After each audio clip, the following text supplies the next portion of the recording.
Hey, it's W5HRO. Well, I'm getting ready to fire this transmitter up on the air tonight. I cleaned up this panel. As you can see, I added that relay, but both relays key, this one, you can tell it's just barely delayed now. But if you can see when I transmit, see how that relay right there, that's that little AC relay I added. See how it even lights up red, but it's just basically connecting the DC to that relay. So it, when I hit the PTT on the mic, it's grounding the one side of the relay, but then it's, I'm also controlling it on the positive side via that relay. So you can just tell that one clicks right after this one, and they're so close together, but I can tell now, before they were identical, now it's,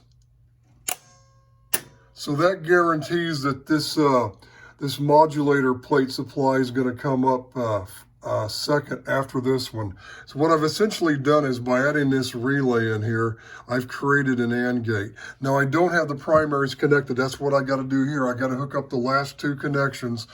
But I went through and I did all the, I did finally cut that shaft, that pot, and I got that pot mounted for the control for the, that 1625. It's not wired up yet, but I got the pot there anyway.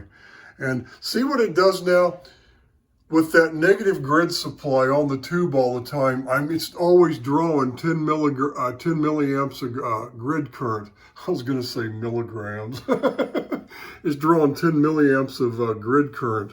I wonder if that's because I still have the grid leak resistor connected to the control grid, the 4-400. I want that there just for safety, but the keep alive supply is on. See, there's no current.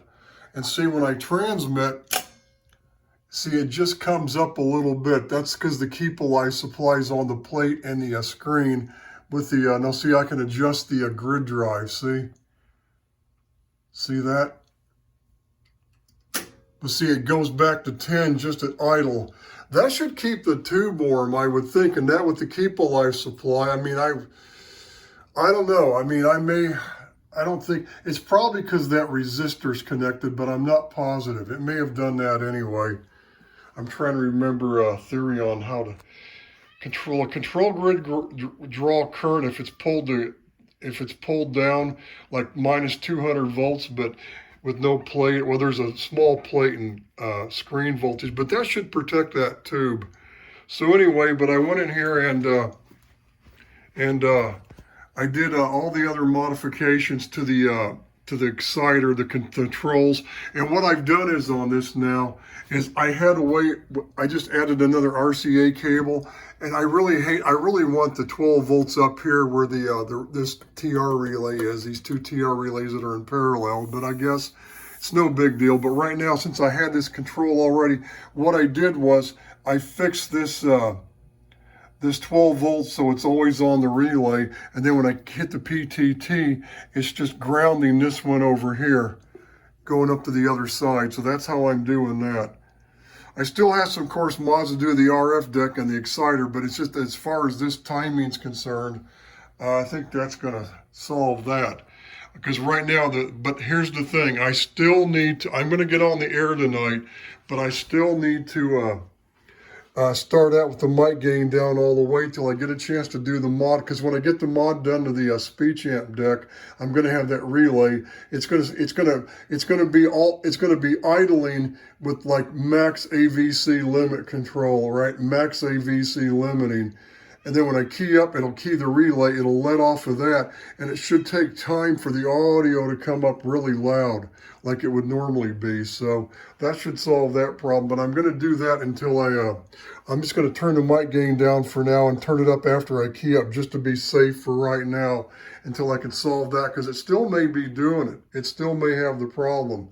Even with the, that delay's not very, that delay I put in this thing's probably insignificant, but at least now, unless this one relay comes up first for the RF side, the other relay will never come up, because what's happening is, see what I'm doing? This is the the AC connection that goes to the primary. See this one here? It goes to the primary of that thing that transformer when I get it wired up again here in a few minutes. Because I'm going to fire this thing up here in just a little bit. So let me go ahead and stop this video, and let me just stop talking because I'm starting to digress. And let me stop it, then I'll splice. We'll just do that quick. What I used to call that, don't blink or do a blink. And when I go blink, you'll see me again here, and I'll have the transmitter fired up. Blink, one thing I wanted to point out real quick before I go to the other, I forgot to mention this. This is what I did to make all my relays work properly in here. This is my PTT line. I had this diode here in the exciter coil, but I didn't have it. I wasn't even using this relay for PTT in the RF deck like I am now. And the TR switch coils, I didn't have that, and I didn't have the one here.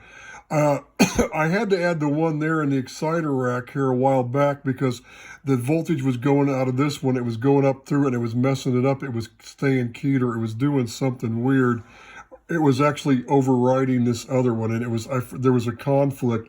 So what this does is when you have all the positive voltage on all these relays coils, and the other side of the relay coils are just open because the PTT line's not grounded yet, I've added these diodes so there's a block. So when this one's on, it's not going to go up and try to affect this relay or try to affect this one or try to affect this one or this other one when I go to add it. It's not going to affect those now. And that's what I had to do because there was like I said, I remember I had to add that one because this supplier was affecting it. And I realized that when I did this, it solved it, but I realized I should have done it for everything, which I've done. Now, I couldn't eliminate the exciter relay in the exciter rack, right? I couldn't eliminate that one, unfortunately. What happened is that the way the exciter works, there's a negative voltage that comes down through a line, and that line at the end of it, you're supposed to apply negative 55 volts to it. It requires a negative supply, and then what you do is you ground that point to make the exciter transmit, to turn on basically throughout its RF power. And that's how it works. It's like electronic switching. However, because what I wound up doing was in the circuit originally is I put a 5K resistor across it, and when I apply the voltage from my supply, I get minus 56 volts right there. So what I do is I short across the resistor with the relay contacts. This is the coil for that relay to ground that so the exciter transmits. The problem is, since it requires a negative supply, if I turn this diode around for a block, it's going to go right through that diode, right through here, and it's going to go, that negative voltage is going to want to go up through all these things. It's going to conflict with these other supplies, so it's going to cause problems. Just like when I had the problem and I had to add this one because this one was messing me up. So unfortunately, I have to leave the relay on the exciter rack. I have to have that delay, but I was able to just leave the 12 volts on the TR switch relays all the time, and now I can just ground it like I do everything else, so it all happens faster. It doesn't have to wait for this relay to come on because I had the contacts throwing the voltage over to this one is what I was doing, and I've eliminated that. It was just throwing the 12 volts onto it now, and it was always grounded, so I've eliminated that to make it like all the others. So let me stop this and we'll get on with the final test here. Blink, we're back. Well, I've got it all back together again, and I'm on dummy load right now, Cantenna, and I did rewire this bad switch, and it's back on the audio on and off, but it's intermittent. So let me see here. Yay! See. But I can key it now too and modulate and get it started, and it's not doing what it was doing. Now, I had the audio turned down and I was playing around, and I want to see what happens if I hit the PTT and turn it on and off as fast as I could. I blew the 10 amp fuse, everything went dead. course, you know, now if that one side, if the plate side goes dead, it lets up on the other side now automatically. I didn't have to put the fuses in series like I was thinking. That extra relay solved that problem. So if it goes off, the other side goes off. So that took care of that. So it seems to be working okay, at least on dummy load. And everything looks good on it. I just need to, like I said, I'm going to change out that mic with the key bar on the neck, with that other. I'm going to use that. I'm going to modify that G stand and put that straight black cord on it. I may do that tomorrow, the next day. Probably take me a few days because I think I want to paint the base of that mic first. But there's an issue. When I hook up the antenna, everything's fine. Then all of a sudden it starts spazzing out and my plate current goes way up to like almost 400 mils. So I unkey and I'm like, what the hell's going on? And it gets locked in that state. It doesn't happen on dummy load. And I'm starting to wonder if the rest of my problem now is my new inverted L, because the one part of the antenna is above me. It's like almost 50 feet above me, but it's, you know, it's above me. And I'm wondering, having that wire coming across over the top of the house, that maybe the twin lead coming off this exciter, the length of it, it's having a weird conflict and it's doing a weird thing. It might be because it's not a shielded, connection from from that exciter to the back of the RF deck to the control grid. Now, what I was going to do today, but I just didn't have time, I was going to go ahead and take the RF deck and exciter out there, and I've never have tuned this exciter. I need to tune all the tank circuits and everything, and I need to see, because the way that twin lead is in there, the way I've coupled it, I get really high grid drive on 40 meters. It's like about half of that here on 75, and it should be reversed. So that could be the problem. I need to tune that and get the length of that thing. I probably need to put like a capacitor or a series or a parallel capacitor in there for the loading to get the power up on it. And that's what I need to do. And that could fix the problem right there if that's what it is. But there's still an issue when I get on my antenna. And it's acting, when I key it up, it's like it's doing some weird stuff. It starts kind of spazzing, and I think the RF's getting down in this cable.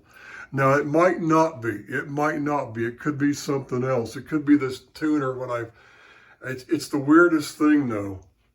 So, but when I'm on dummy load here, this thing's been on now for like an hour. And I waited to make this video, and it's all nice and hot, and I can go, key the mic, and that problem doesn't happen anymore. Everything is perfect on dummy load now, except when I get on antenna.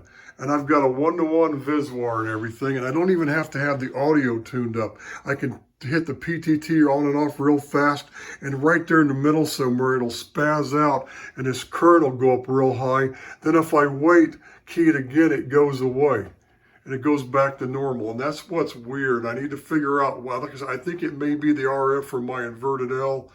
If not, it's something else, and I need to investigate this, but it doesn't do it on dummy load. Everything is perfect. Everything is hunky-dory on that antenna. So,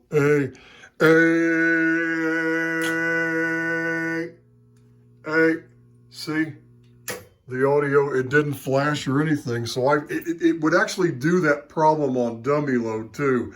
That's what I figured out. It was because the audio was coming across too hard. Now it's fine on dummy load until I get on an antenna. I thought I'd be on the air tonight, but that's a problem. So I've got to investigate to figure out what that is next. And I think that's it's getting in on that ribbon cable, I think. The RF, it's getting like a feedback into it. Maybe not. It could be something else. It could just be the characteristics of that tuner when I'm on an antenna or something. Or, what it could be, right now my inverted L, what I have is, I've got up, I don't know if I told you, I modified my vertical into an inverted L, into a 160 meter inverted L. Now here at this location, I cannot use 160 meters because there's some noise source that completely wipes out. It's like 30/9 of the entire band, so it's useless. but you know, I didn't want to make an inverted L cut for 75/80 and only have it 30 feet off the ground with the, you know, I mean, I want this thing like 60 feet like it was, and then the long wire coming off the top, the horizontal wire. Now, right now, the way I'm tuning it, I don't have my remote. I'm going to build a new kind of remote tuner for it. Right now, I'm just manually tuning the thing, and I've got a coil across from the vertical section down to the ground radials and ground rod and radial plate, right? It's just a coil going across the input, and I have the center of the coax is tapped at a certain spot, so I get about a 1.2 to 1 VISWAR on it. But the problem is, the coil windings, the coils that I've been experimenting with, the windings are real close together, and that could be the problem too. That could be causing a problem. When I go to transmit, it could be arcing over windings, and it could be throwing my load off. You know, every other time I transmit, it could be changing around. So I'm like I said, I'm going to build a new remote tuner out there here probably next spring, summer. That's when it's going to be. I've got all the parts now just about, and I'm going to change the box. I'm going to find a big plastic box with like a hinged lid on it that I can open and close to make it easier.